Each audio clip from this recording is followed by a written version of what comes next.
Hello!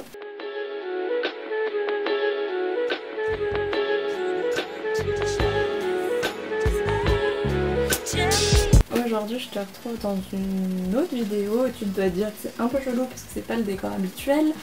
Parce que en fait je vais bientôt réaménager dans mon studio vu que là je suis chez mes parents. Du coup je me suis dit pourquoi pas faire une vidéo pour me motiver à faire mes valises et du coup à préparer mon réaménagement. Ça sera une vidéo qui sera sûrement en deux parties où après tu vas me voir dans mon studio en train de peindre sûrement parce que j'ai pas mal de trucs à faire avant la rentrée là-bas. Aussi la vidéo va être un peu sombre parce qu'il fait chaud, du coup j'ai dû baisser mes volets pour éviter que le soleil ne tape encore plus dans ma chambre. Donc voilà, alors cette vidéo ça va être quoi? En fait depuis que j'ai sorti du coup ça va faire un an ma vidéo sur la licence d'histoire de l'art et archéo à Paris 1, mais aussi le bilan sur cette licence. J'ai souvent des questions qui reviennent assez souvent et qui sont un peu toujours les mêmes et du coup je me suis dit pourquoi pas en faire une vidéo où je réponds à toutes ces questions. Les personnes qui m'ont posé ces questions je leur ai répondu quand même, mais je me suis dit voilà que si tu te posais ces questions je te renverrai directement à cette vidéo. En plus comme ça tu auras vraiment un bon gros pack de questions qui sont tout à fait légitimes quand tu rentres en L1 et que t'es un peu perdu. Donc je me suis dit ça pourrait être cool d'en faire carrément toute une vidéo où je t'explique tout ça. Et dans la deuxième partie je pense que je vais te donner des petits conseils de survie pour la fac, ce que j'ai pu vivre à la fac et comment voilà un peu gérer tout ça, mes petits conseils. Parce que ouais, les questions qu'on m'a posées en fait c'est vraiment des questions qui reviennent très souvent du coup sous ces deux vidéos là. Et on me les envoie aussi en DM, en mail, etc. Du coup je me suis dit que ce serait plus cool d'y répondre en vidéo pendant que je fais mes valises du coup pour me motiver un peu. Ouais, c'est la deuxième fois que je filme cette vidéo mais il y a eu un gros problème de son dans la première. Donc faut que je me souvienne aussi de ce que j'ai dit tout à l'heure. Mais je pense qu'on va commencer par quel bac pour faire cette licence. On m'a pas posé cette question genre directement, mais on m'a dit je suis en bac S, est-ce que tu penses que je peux quand même faire histoire de l'art? J'ai fait un bac pro, est-ce que tu penses que c'est quand même ok? J'ai fait un bac technologique, est-ce que tu penses que c'est bon, etc. À partir du moment où Paris 1 t'a accepté, c'est bon, il n'y a pas de souci à se faire. Faudra juste voilà travailler, tu vas pas avoir je pense tu vas pas vraiment avoir des lacunes par rapport aux autres en fait. Genre ce qui est assez cool avec la L1 si on veut, c'est qu'il y a vraiment une remise à zéro de l'histoire de l'art parce que les profs savent très bien qu'on n'a pas tous fait l'option histoire de l'art et que on n'est pas tous égaux au niveau bagage culturel et du coup voilà ils remettent vraiment tout à zéro, même sur les contextes historiques, etc. Vraiment tout est remis à zéro. Donc il n'y a pas de souci à se faire là-dessus. Maintenant, si t'es dans un bac pro, un bac techno, bac général, n'importe quel bac, et que tu veux candidater à Paris 1, moi je serais d'avis que tu tentes. Si t'as vraiment envie d'étudier là-bas, tente, tout simplement. Si t'es accepté, tant mieux. Si t'es pas accepté, tant pis. Mais je pense qu'il n'y a pas vraiment de limite en fait à partir du moment où t'as vraiment envie d'étudier l'histoire de l'art, que t'es intéressé par l'art tout simplement, ou l'archéologie d'ailleurs, pardon, vu que c'est une licence histoire de l'art et archéo, il n'y a pas de souci à se faire, je pense. Et peu importe que tu sois voilà, dans un bac pro ou je ne sais quoi, je pense que de toute façon il y a une remise à zéro et en discutant voilà, avec d'autres camarades de la licence, je me suis rendu compte qu'on venait vraiment de beaucoup de parcours différents, donc moi à titre personnel je pense qu'il n'y a pas de souci. Tu verras bien de toute façon en candidatant et si t'as été accepté, bravo, et tu verras bien du coup pendant cette année si ça te plaît déjà, et puis voilà. Après, toujours un petit peu sur ces questions un peu générales, on m'a aussi beaucoup demandé les débouchés en histoire de l'art et archéo. Faut que je pense à archéo aussi parce que comme moi je suis en histoire de l'art, j'oublie un peu, même si j'ai suivi des cours d'archéo. Je dirais que effectivement les métiers de l'art c'est pas ce qu'il y a de plus simple. Je vais te donner des exemples de métiers que j'ai en tête, mais je suis pas conseillère d'orientation donc j'ai pas tous les métiers du monde. Surtout que les métiers de l'art sont souvent pas très connus par les conseillers d'orientation. et donc parfois ils pourront pas non plus trop te renseigner. Moi ce que je te conseillerais de faire, c'est tu vas être obligé de faire des stages pendant ta licence. Et pendant ces stages, si tu vois, tu te dis ouais peut-être que j'aimerais faire ça et tout, essaye de trouver un stage dans ce domaine. C'est pas forcément simple, hein, je dis pas, mais si t'arrives, bah tu pourras poser la question à une personne qui fait le métier qui t'intéresse et lui demander comment elle a fait, est-ce que c'est compliqué, enfin de toute façon tout est compliqué. Mais je pense que si tu te donnes les moyens, genre, il n'y a pas de souci.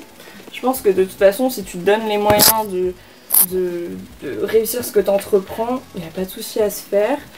Après oui, c'est une réalité, les métiers de l'art c'est un peu compliqué, les débouchés sont un peu bouchés justement, mais moi personnellement je pense que c'est possible.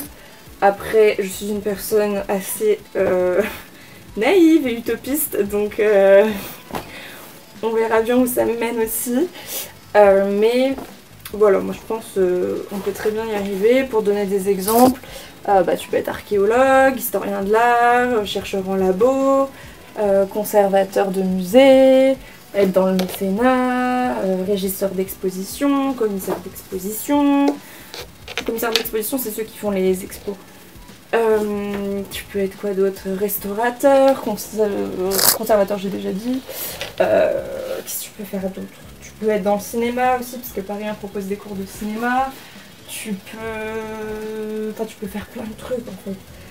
Et il y a vraiment une multitude de métiers, sauf que bah tu peux être guide touristique, tu peux faire de l'événementiel, tu peux travailler en galerie, en vente aux enchères, ce genre de choses, tu vois. Je dirais après de se renseigner un peu par toi-même, parce que c'est vrai qu'il y a très peu d'informations. Même par exemple si tu tapes commissaire d'expo sur internet, il n'y a pas énormément d'informations. Si tu tapes conservateur, on va tout de suite te mettre le concours de conservateur du patrimoine sans vraiment trop te l'expliquer, donc bon. C'est un petit peu compliqué en fait, surtout de trouver des informations, mais c'est faisable. Après je pense que oui, il faut avoir un métier, etc., gagner de l'argent pour pouvoir un peu vivre tout ça. Mais je pense que si tu t'engages sur cette voie, faut pas non plus avoir l'optique de faire v'là de l'argent, etc. Et je pense qu'il faut avant tout être passionné, mais voilà, c'est mon côté un peu naïf et utopiste. Mais voilà, je pense qu'il faut avant tout aimer l'art, tout simplement, ou l'archéologie. Du coup, voyez. Je vais noter quand même des questions auxquelles j'ai déjà répondu, parce que sinon je vais m'emmêler les pinceaux. Donc, ah oui, on me pose souvent la question, c'est quoi la différence entre Paris 1 et Paris 4? Et bah en fait, je sais pas, parce que j'ai jamais étudié à Paris 4. Donc pour répondre à cette question, pour moi c'est un peu compliqué, parce que bah, j'ai pas testé ce qui se passe à Paris 4. Mais ce que je peux te recommander, si tu vas à Paris 4, c'est d'aller sur la chaîne de Acme. C'est deux étudiantes là qui vont rentrer en L3, qui sont à Paris 4 et qui ont fait notamment une vidéo où elles expliquent bah, c'est quoi la licence en histoire de l'art à Paris 4, comment on y fait, qu'est-ce qu'on y fait, etc. Elles vont d'ailleurs sortir normalement une vidéo un peu conseil, donc je te recommande d'aller voir ça si t'es à Paris 4, si tu vas faire ta rentrée à Paris 4, ou si t'es un terminal qui hésite entre... qu'est-ce que j'ai fait avec mon portable, qui hésite entre Paris 1 et Paris 4, n'hésite pas à aller checker un peu les deux chaînes, tout ça. Donc je pense que voilà, ça peut être pas mal de pouvoir comparer les deux facs. Moi, à titre personnel, ce que je pense, c'est surtout qu'il y a une différence au niveau des cours et des débouchés en master. Parce que je sais que Paris 1 a peut-être plus de choix au niveau des masters en histoire de l'art, archéologie. Je me suis pas trop penchée sur le sujet, je t'avoue. Mais pour ce qui va être de l'histoire de l'art, par exemple, Paris 4 a le monopole de l'égyptologie. Donc si tu es sûr que tu veux faire de l'égyptologie, que tu es passionné d'Égypte, etc., bah ça sera plutôt Paris 4 du coup, parce qu'à Paris 1 on n'a pas ça. À Paris 1 je sais pas ce qu'on a de plus en vrai. J'ai pas la plaquette des deux facs, donc là je peux pas comparer de tête. Mais voilà, ça va être surtout au niveau de l'offre des cours. Donc ce que je te conseille, c'est vraiment voilà, de trouver les plaquettes et les brochures informatives sur les cours qui sont proposés dans les deux facs. Et comme ça, tu vois un petit peu ce qui pourrait potentiellement plus te plaire. Moi, c'est le seul conseil que je pourrais te dire. Après, de ce que j'entends parler, c'est que Paris 1 serait politiquement plutôt de gauche et Paris 4 plutôt de droite, mais en soi il y a de tout dans les deux facs, je pense. En tout cas il y a de tout à Paris 1. Donc bon voilà, ça dépend un peu. C'est ce qui est souvent dit, mais personnellement je trouve qu'il y a un peu des deux. Enfin il y a un peu de... c'est assez mélangé au final. Qu'est-ce qu'il y a d'autre? Du coup, voilà, c'était ça pour la différence Paris 1, Paris 4. Je peux pas vraiment répondre à cette question, donc je te renvoie vraiment à la chaîne d'Acme.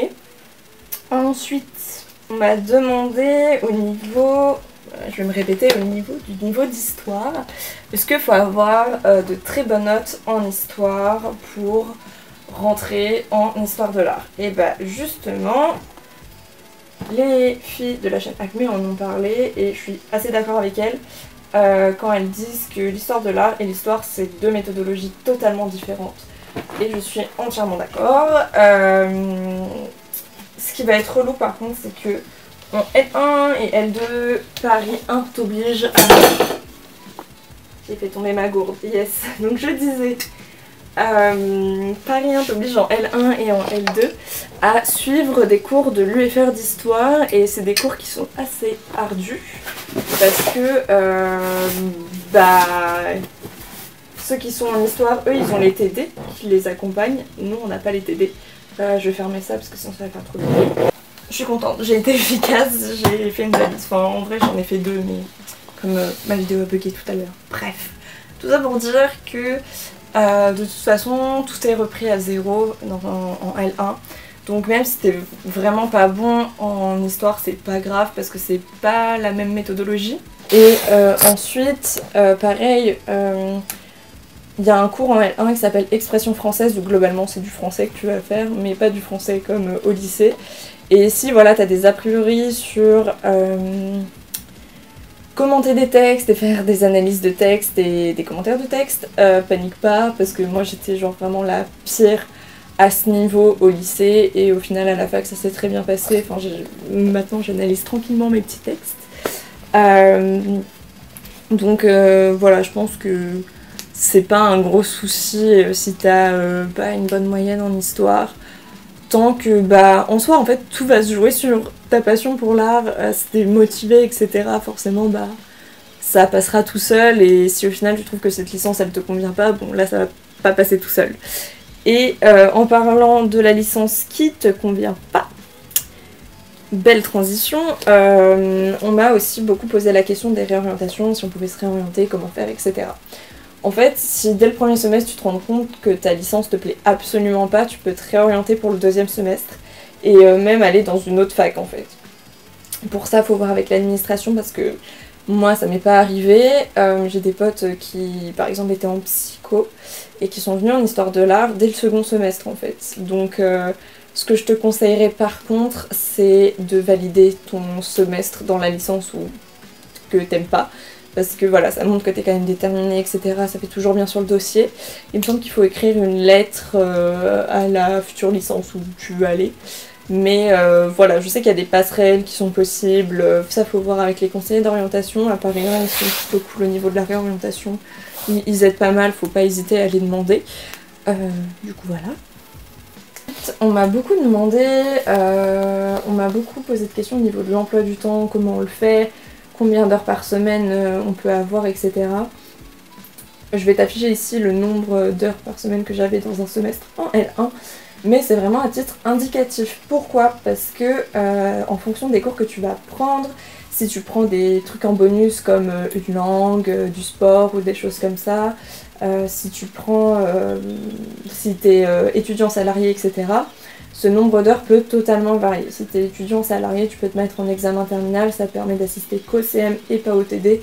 Comme ça, tu peux travailler sur des heures où t'as pas cours du coup. Et ensuite, voilà, en fonction des cours, parce qu'il y a des cours qui sont sans TD, donc ça te fait voilà, gagner des heures. Ça te fait gagner des heures de libre.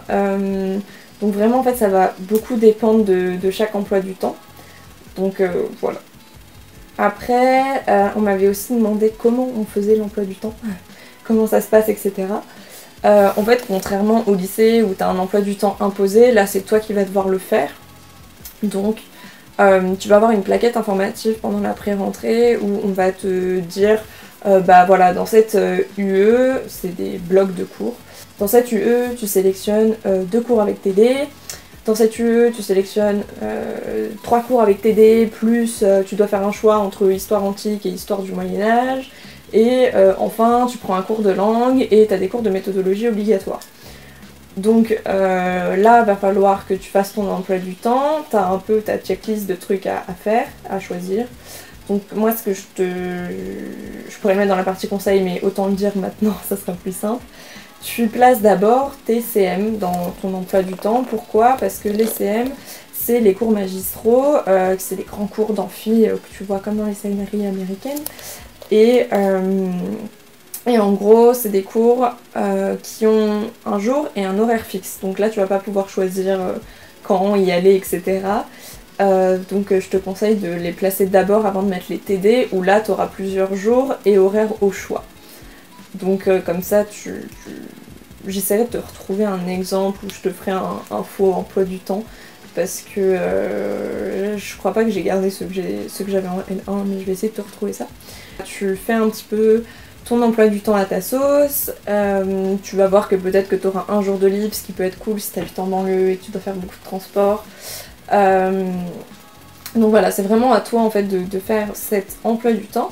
Une fois que cet emploi du temps il est créé, moi je te conseille de faire des solutions alternatives. Pourquoi ? Parce que l'inscription va se passer sur internet où à une certaine heure le serveur va s'ouvrir et là c'est l'heure de la guerre où va falloir en fait que tu sélectionnes les cours que tu veux et quel TD tu veux, à quelle heure, quel jour, etc. Le problème, c'est qu'il y a énormément de monde qui arrive sur ces serveurs, surtout en L1 où vous êtes nombreux encore. Oui, et après tu vas voir que très vite les amphis vont s'alléger. Donc en fait, si t'arrives genre 5 minutes après l'ouverture du serveur, il y a déjà genre, je pense... Oui, non, il y a déjà tous les cours qui sont pris, quoi, et tu peux te retrouver vite dans la merde. Donc si t'as le moindre souci, par exemple t'as eu un gros problème de connexion, t'as aucun des cours que tu voulais, mais vraiment t'as rien, hein, pas juste t'as un petit TD qui est décalé d'1 heure, bon ça non.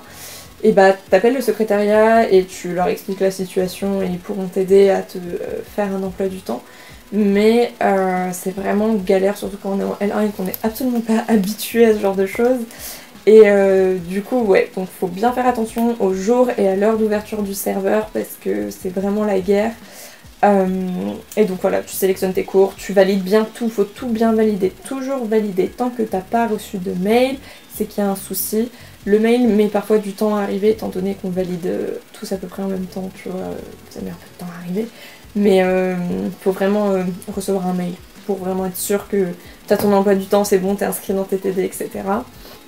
Au début de l'année, voilà, pareil, si sur les listes de TD t'y es pas, c'est pas un drame, tu le signales juste au prof, et si t'as reçu le mail ou qui te dit que t'es bien inscrit dans ce TD, normalement il n'y a pas de souci, il y a toujours des cafouillages, de toute façon en début d'année, des gens ensuite qui s'enlèvent de certains TD pour aller dans d'autres TD, donc il n'y a pas de souci là-dessus. C'est vrai que c'est une nouveauté par rapport au lycée, donc ça peut être un peu stressant. Ensuite, toujours voilà un petit peu là-dessus, par rapport au lycée, on m'a demandé quel matériel j'utilisais, quelle fourniture, tout ça. Il fallait mieux écrire à la main ou à l'ordinateur.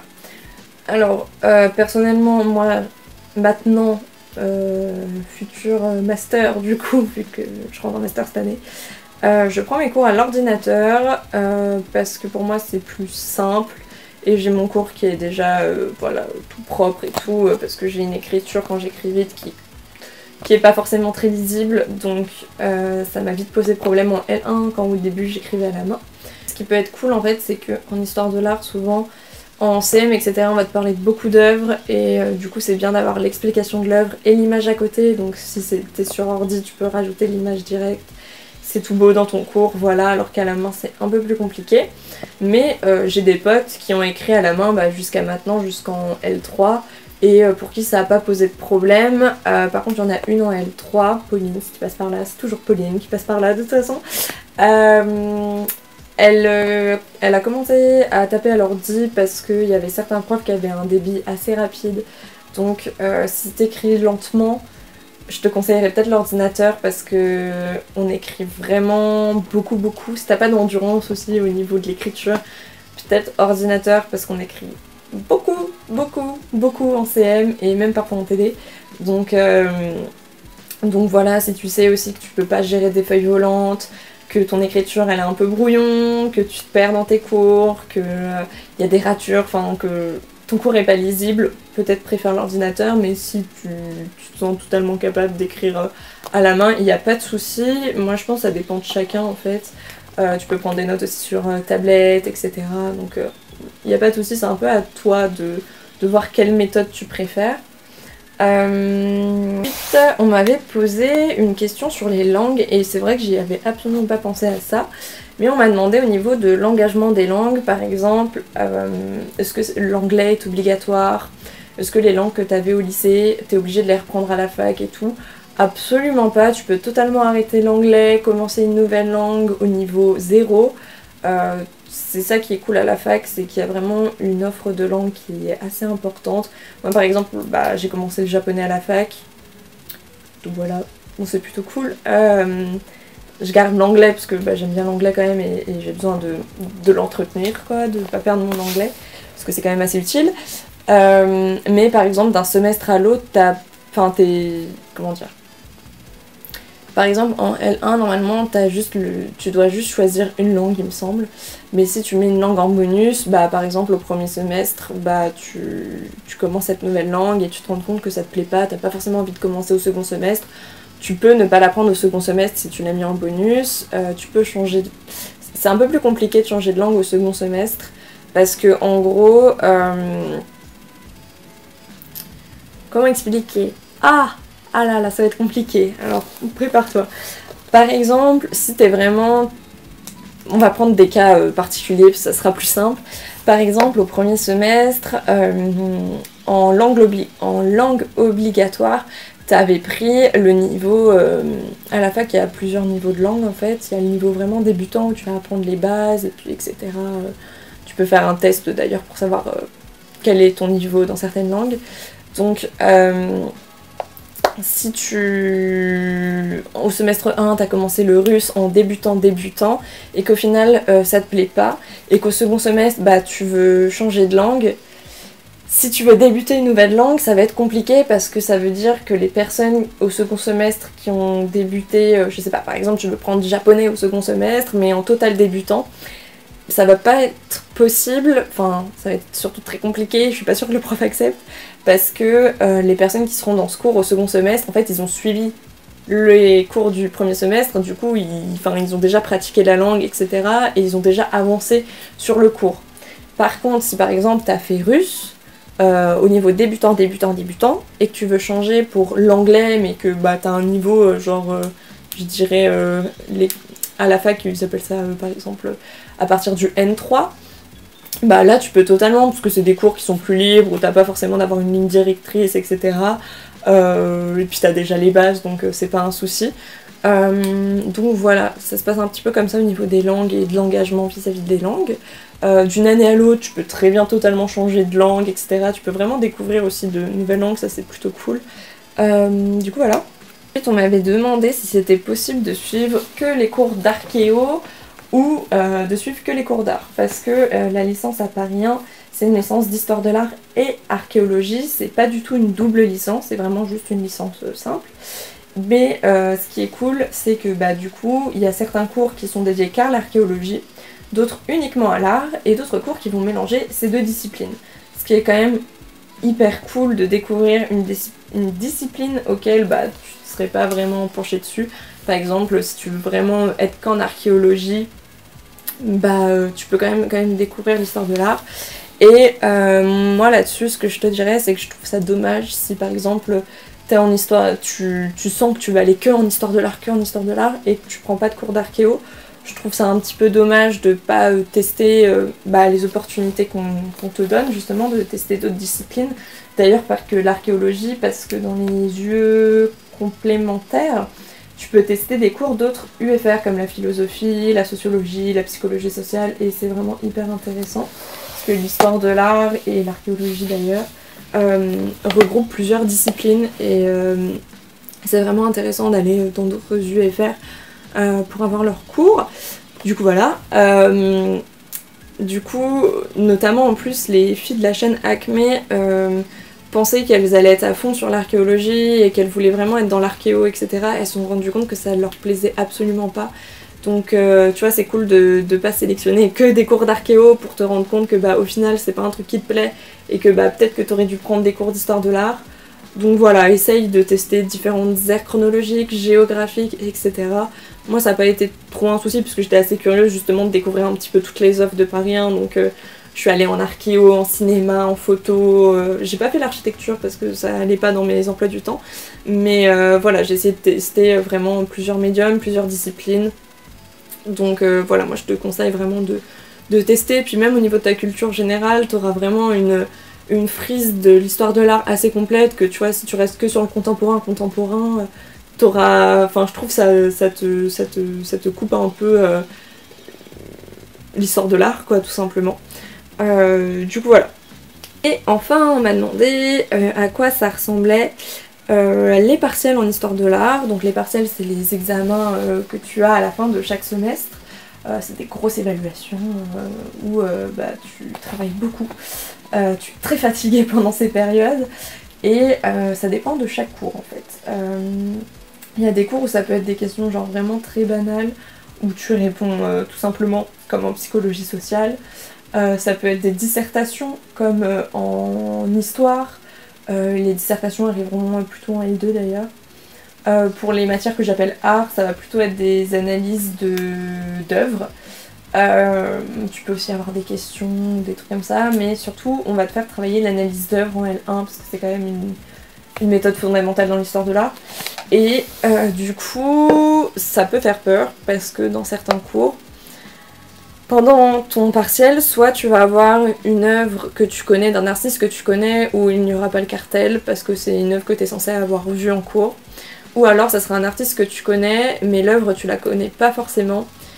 Et notamment c'était avec Pierre Vatte, et il me semble qu'il nous avait juste donné le cartel de cette œuvre vu qu'on la connaissait pas, logique, mais sans l'artiste, pour qu'on devine nous-mêmes quel artiste avait fait ça. C'était ma toute première analyse d'œuvre, genre sans les livres à côté, vraiment en solo, en freestyle. Bon, c'était pas glorieux, mais au moins ça te permet de voir ce qui va pas aussi. Mais ça peut être un peu stressant, mais il faut vraiment pas s'en faire parce que vraiment on va te brasser la méthode pendant toute ton année, donc tu vas réussir à faire des analyses d'œuvres, t'inquiète pas. Les commentaires d'œuvres et les analyses d'œuvres, c'est un peu ce que je fais quand j'analyse les œuvres sur ma chaîne. Bon, mon téléphone s'est coupé quand je finissais ma phrase, mais du coup tout ça pour dire que tu peux regarder les analyses que j'ai faites sur ma chaîne pour te donner une idée, sauf l'analyse sur la vague qui est une analyse plutôt thématique que une analyse d'œuvre proprement parlée. Donc voilà, et c'était tout pour les questions qu'on me pose très souvent au final. Enfin, je reçois pas non plus 10 000 messages, mais c'est souvent toujours ces questions qui reviennent. Du coup voilà, et je te retrouve peut-être soit dans une deuxième partie directement de cette vidéo à mon studio, soit je ferai carrément une deuxième vidéo avec mes astuces si cette vidéo est trop longue. Du coup voilà.